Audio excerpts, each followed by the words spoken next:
আজি বনাম জাতিলাওৰ কোমলীয়া পাতৰ সোৱাদ লগা পিটিকা। এই পিটিকাটো গৰম ভাতৰ লগত বহুতে জুতি লগাই খায়। গৰমৰ দিনত যিকোনো পিটিকা সোনকালে নষ্ট হৈ যায়। এই জাতিলাওৰ কোমলীয়া পাতৰ পিটিকাটো বনাই থলে গৰমৰ দিনত ইমান সোনকালে নষ্ট নহয়। এই জাতিলাওৰ কোমলীয়া পাতৰ পিটিকাটো যোনে এবাৰ বনাই খাইছে তেওঁ বাৰে বাৰে বনাই খাব। কেইটামান ট্ৰিক্সৰ সহায়ত ভিডিঅ'টো আৰম্ভ কৰোঁ। হাবিবা পাকঘৰলৈ আপোনালোক সকলোকে স্বাগতম জনাইছোঁ। প্ৰথমে মই বাৰীৰ পৰা ফ্ৰেছ জাতিলাওৰ পাত কেইটামান উঠাই ল'ম। বাৰীৰ ফ্ৰেছ জাতিলাওৰ পাত হ'লে স্বাস্থ্যৰ কাৰণেও এই পিটিকাটো বহুত ভাল হয়। খাবলৈও বৰ সোৱাদ লগা হয়। বনতো ইমান ধুনীয়া ধুনীয়া জাতিলাওৰ পাত হৈ আছিলে, সেইকেইটাও মই ছিঙি লৈ ল'লোঁ।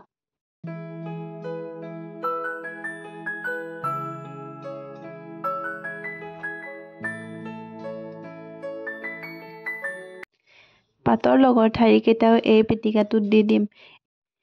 এতিয়া পাতত লাগি থকা ওপৰৰ তলৰ শিৰৰ আঁহখিনি গুচাই ল'ম। গোটেইখিনি লাও পাতৰ আঁহখিনি গুচাই পাতখিনি মিহি মিহিকে ছিঙি ল'ম। মিহি মিহিকে ছিঙি ল'লে পাতখিনি সোনকালে সিজি যাব আৰু পাতখিনিৰ পানীও অলপ সোনকালে শুকাই যাব।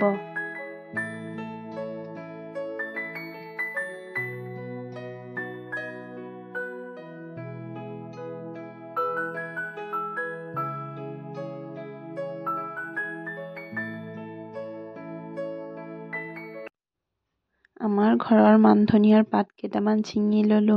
ইমান ধুনীয়া লহপহীয়া হৈছিলে, ছিঙিও ভাল লাগিছে।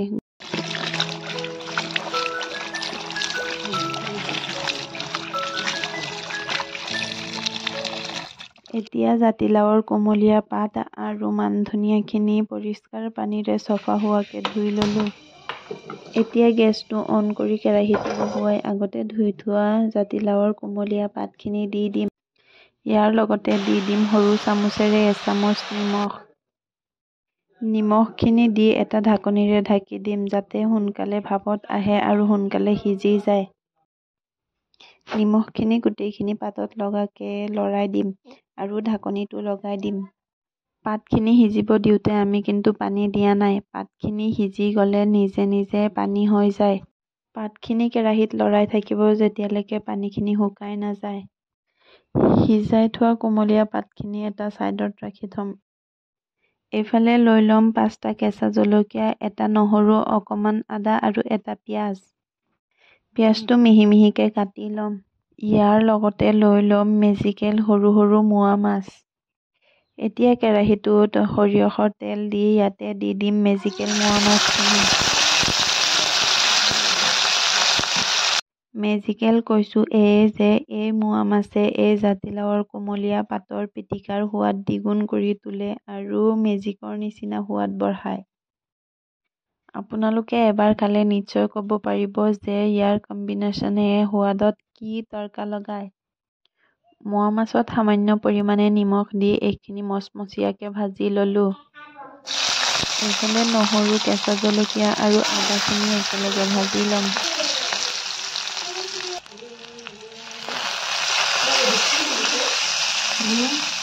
নহৰু আৰু কেঁচা জলকীয়াখিনি অলপ হোৱাৰ পিছত আদাখিনি দি দিম। আদাখিনি বেছি ভাজিলে আদাৰ টেষ্টটো নাইকিয়া হৈ যায়।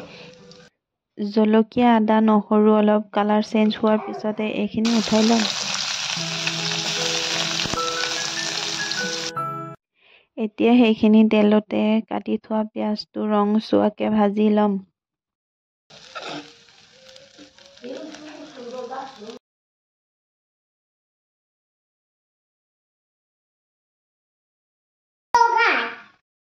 এতিয়া সেইটো কেৰাহীতে সামান্য পৰিমাণে তেল দি আগতে সিজাই থোৱা জাতিলাওৰ কোমলীয়া পাতখিনি দি দিম আৰু হাতেৰে পাতখিনি এৰাই দিছোঁ যাতে পাতত লাগি থকা পানীখিনি শুকাই যায়।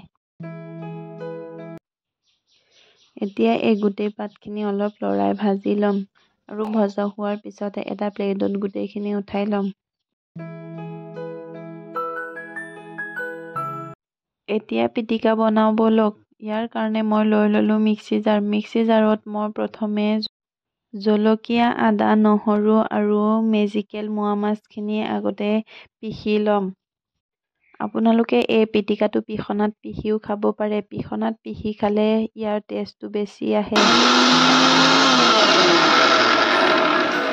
মোৱা মাছখিনি পিহাৰ পিছত ইয়াতে দি দিম আগতে ৰঙচুৱাকৈ ভাজি থোৱা পিঁয়াজখিনি।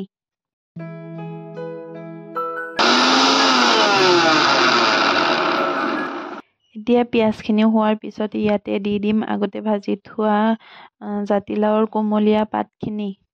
এতিয়া এই গোটেই টেক্সাৰটো মিক্সাৰত মিহলাই ল'ম।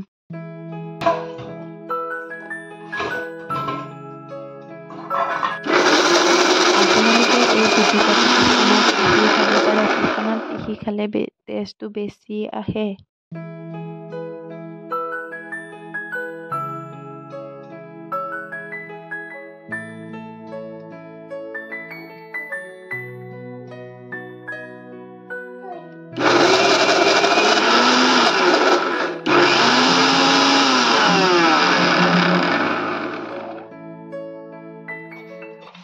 আমাৰ জাতিলাওৰ কোমলীয়া পাতৰ পিটিকা ৰেডি হৈ গ'ল।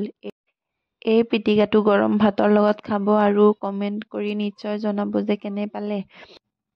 ভিডিঅ'টো চাই আপোনালোকে কেনে পালে নিশ্চয় কমেণ্ট এটা কৰিব।